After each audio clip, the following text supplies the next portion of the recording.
এরা ওই হিসাবে অবস্থান যে কোথায়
সুপ্রিয় শিক্ষার্থীরা, আজকে তোমাদের সাথে কবিতা নিয়ে আলোচনা হবে। বাংলা 1 বিএম শাখার শিক্ষার্থীদের উদ্দেশ্যে আজকের আলোচনার বিষয় বেগম সুফিয়া কামালের লেখা তাহারেই পড়ে মনে কবিতা থেকে আলোচনা রাখতে চাই। প্রিয় শিক্ষার্থীরা, নিশ্চয়ই তোমরা আমাদের সাথে যুক্ত হচ্ছ। তো সুফিয়া কামাল আমাদের বাংলাদেশের বিশিষ্ট মহিলা কবিদের মধ্যে অন্যতম ও নারী আন্দোলনের পথিকৃৎ হিসাবে আমরা জানি।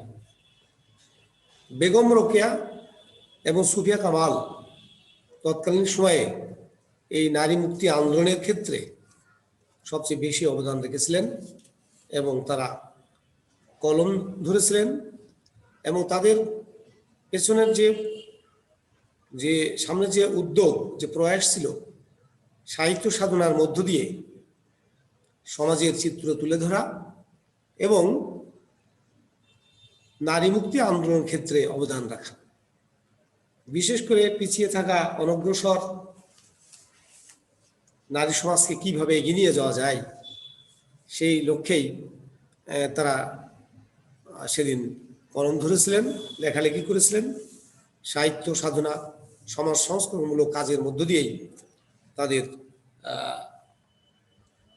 কর্মপ্রচেষ্টা অব্যাহত রেখেছিলেন। তাদের কর্মময় জীবন, বৈবাহিক জীবন এবং সাহিত্য সাধনা এই সম্পর্কিত একটু ছোট্ট ধারণা আমাদের নেওয়া দরকার। তো সুফিয়া কামাল, আমরা জানি যে 1911 খ্রিস্টাব্দের 20 জুন বরিশালে জন্মগ্রহণ করেন। তার পৈতৃক নিবাস ছিল কুমিল্লাতে। সম্ভ্রান্ত পরিবারে জন্মগ্রহণ করেন। বাবার নাম সৈয়দ আব্দুল বারী এবং মাতার নাম সাবেরা বেগম। তো তৎকালীন সময়ে নারীদের প্রাতিষ্ঠানিক লেখাপড়া করার সুযোগ খুবই কম ছিল। এই জন্যে সুফিয়া কামালকে বলা হয় স্বশিক্ষায় শিক্ষিত, এবং তারা নিজ উদ্যোগেই স্বল্প লেখাপড়ার মধ্য দিয়েই কলম ধারণ করেছিলেন এবং কাব্য রচনা করেছিলেন। এছাড়াও গল্প, ভ্রমণ কাহিনী, প্রবন্ধ, স্মৃতিকথা, সুফিয়া কামাল এগুলো তিনি লিখেছিলেন। এবং তার উল্লেখযোগ্য যে কাব্যগ্রন্থ সেটা তোমরা অনেকে জানো, সাজের মায়া তার একটি উল্লেখযোগ্য কাব্যগ্রন্থ। মায়া কাজল, কেয়ার কাটা, উদাত্ত পৃথিবী উল্লেখযোগ্য। তো এই সাহিত্য সাধনার ফলশ্রুতিতে তিনি বাংলা একাডেমি পুরস্কার, 21শে পদক, নাসিরউদ্দিন স্বর্ণ পদক সহ বিভিন্ন পদকে ভূষিত হয়েছিলেন। তো এই নারী মুক্তি আন্দোলনের যে পায়োনিয়ার সুফিয়া কামাল, তিনি 1999 খ্রিস্টাব্দের 20 নভেম্বর ঢাকায় তিনি মৃত্যুবরণ করেন।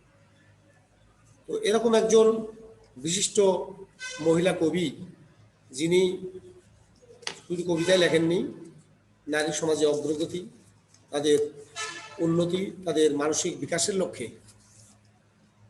তিনি কাজ করে গেছেন। আজকের যে কবিতাটি তোমাদের সামনে আমরা আলোচনায় আনতে চাই, সেটি মূলত তার একটি আত্মস্মৃতি কথামূলক, স্মৃতিচারণমূলক কবিতার মূল বিষয়বস্তু। তার একান্ত আপনজন হারানোর যে বেদনা, যে রক্তাক্ত হৃদয় এবং রক্তাক্ত হৃদয় থেকে রক্তক্ষরণের যে বহিঃপ্রকাশ, এই বহিঃপ্রকাশের কারণেই প্রকৃতির ঋতুরাজ বসন্তকে তিনি বরণ করে নিতে পারেননি। একদিকে শীতের বিদায়, অপরদিকে ঋতুরাজ বসন্তের শুভাগমন, তারপরও তিনি বড্ড আনমনা এবং অপ্রস্তুত, এবং তিনি সাড়া দেননি। তো কবিতার মূল বিষয়বস্তু থাকে যে সাধারণত কবিতার মূল বৈশিষ্ট্য যে এই কবিতাতে প্রকৃতি নির্ভর এবং মানুষের হৃদয়ের সাথে যে সম্মিলিত যে একাত্মতা, একদিকে মানুষ, প্রকৃতি এবং মানব মন, মানব হৃদয়, এই দুয়ের মধ্যে যে অভিন্নতা, একাত্মতা, এই একাত্মতাই ছিল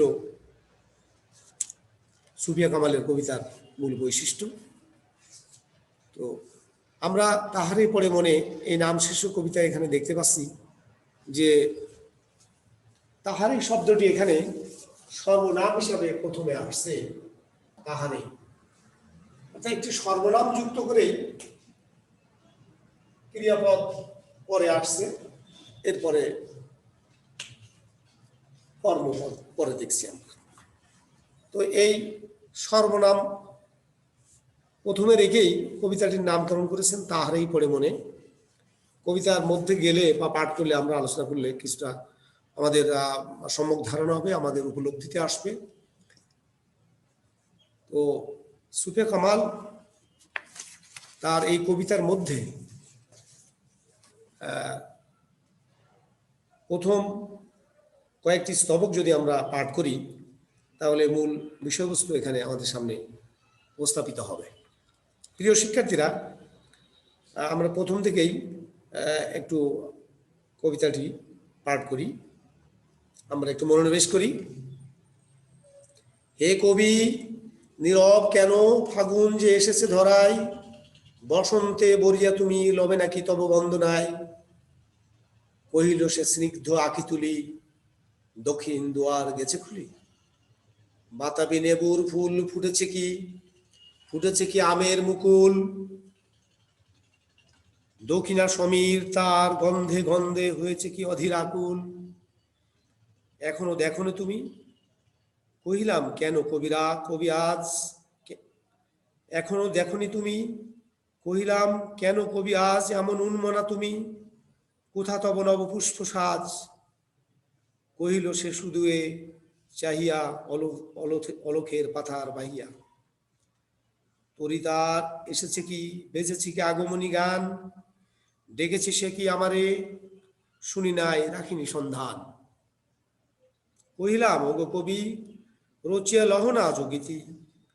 বসন্ত বন্দনা তব কণ্ঠে শুনি এ মোর মিনতি।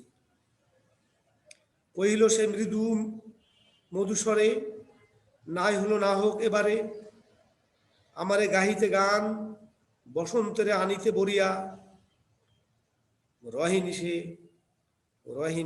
সে ভুলেনি তো, এসেছে তা ফাগুনে সরিয়া।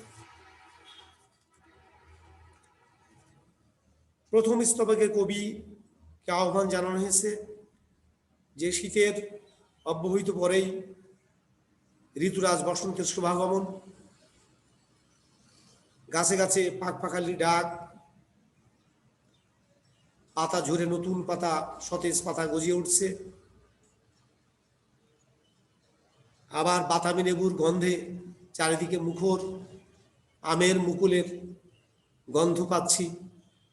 সবকিছুই প্রকৃতি রাজ্যের একবার সাজ রবে নববধূ বেশে প্রকৃতি নতুন সাজে সজ্জিত হয়েছে। কবিকে আহ্বান করা হচ্ছে যে আজকে এই ঋতুরাজ বসন্তকে কবি কেন বরণ করে নিচ্ছেন না, কবি কেন বড্ড আনমনা, নির্লিপ্ত এবং নিজেকে কেন গুটিয়ে রাখছেন। এরকম একটি বিষয়বস্তু আমরা প্রথম দুই স্তবকের মধ্যে দেখতে পাচ্ছি যে কবিকে বারবার আহ্বান করা সত্ত্বেও কবি বসন্তের জন্য যে আগমনী বার্তা পাওয়ার পরেও ঋতুকে বরণ করে নেওয়া সম্ভব হচ্ছে না। এর পেছনে কারণ কি?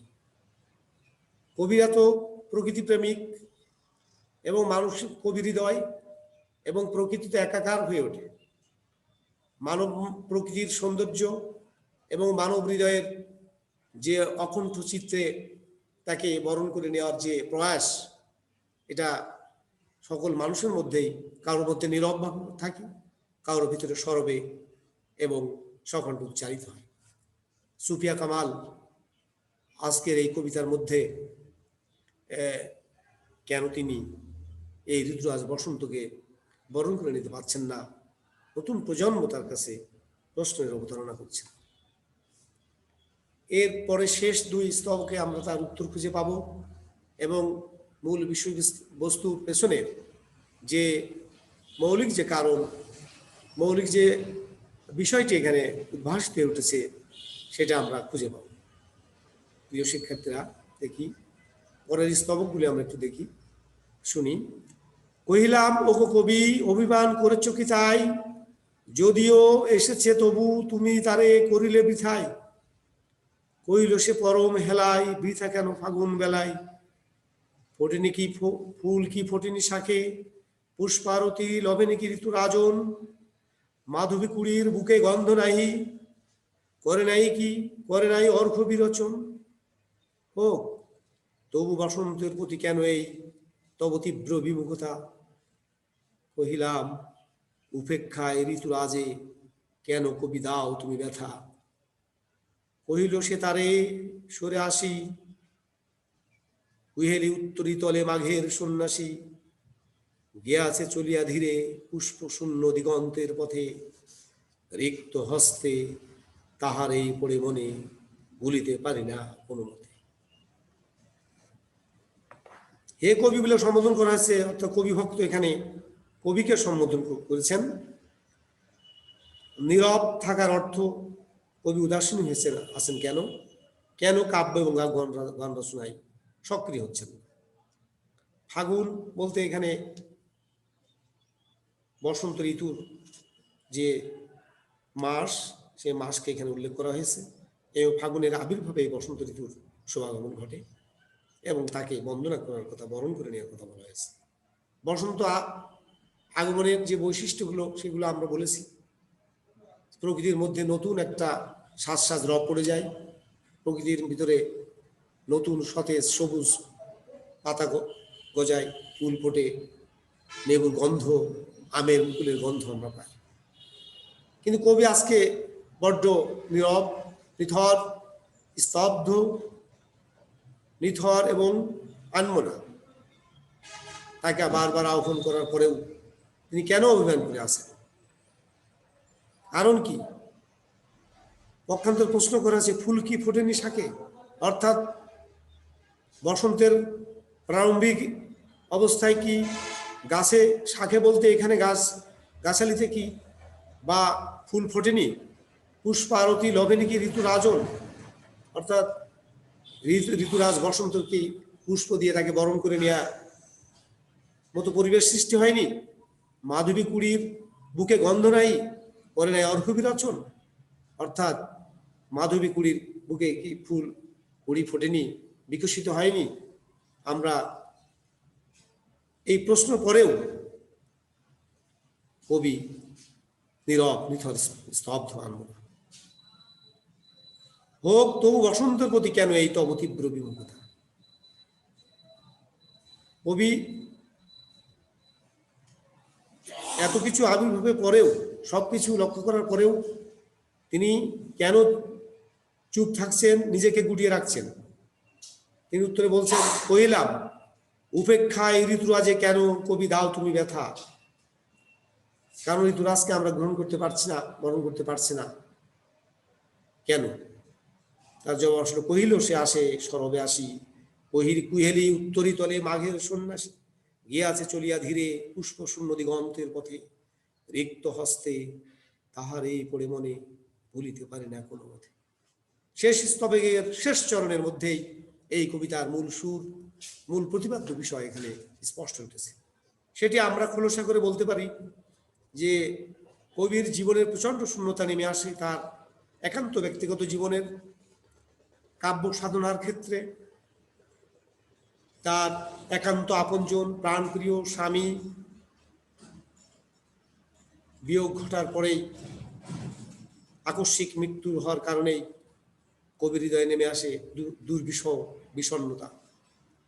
তিনি থেমে যান, তিনি নিথর হয়ে পড়েন,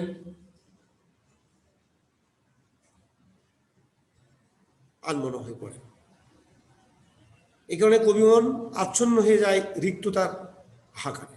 যেমন শীতের সময় প্রকৃতিতে একটি বিষণ্ণ ভাব, কুঞ্চিত ভাব, জড়তা থাকে, আবার বসন্তের প্রারম্ভিকে আমরা দেখি গাছের মধ্যে একটা সতেজ সবুজ ভাব, প্রকৃতি এবং মানব মনের মধ্যে একটি নতুন প্রাণের সঞ্চার হয়। কিন্তু আজকে দেখছি তার বৈপরীত্য।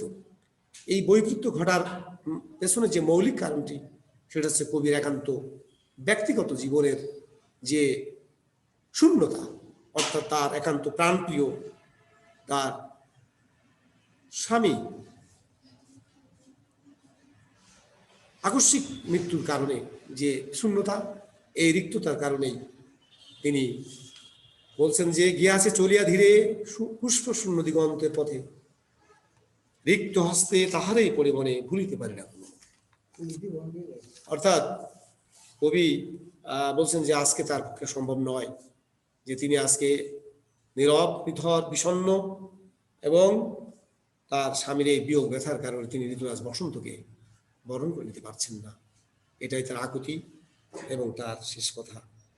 এই মূল সুরটা এখানে প্রতিভাত হয়েছে, এই কবিতার মধ্য দিয়ে উচ্চারিত হয়েছে। এই কবিতার প্রতিপাদ্য বিষয় এখানে আমরা বুঝতে পারছি যে তার শূন্যতা এবং তার যে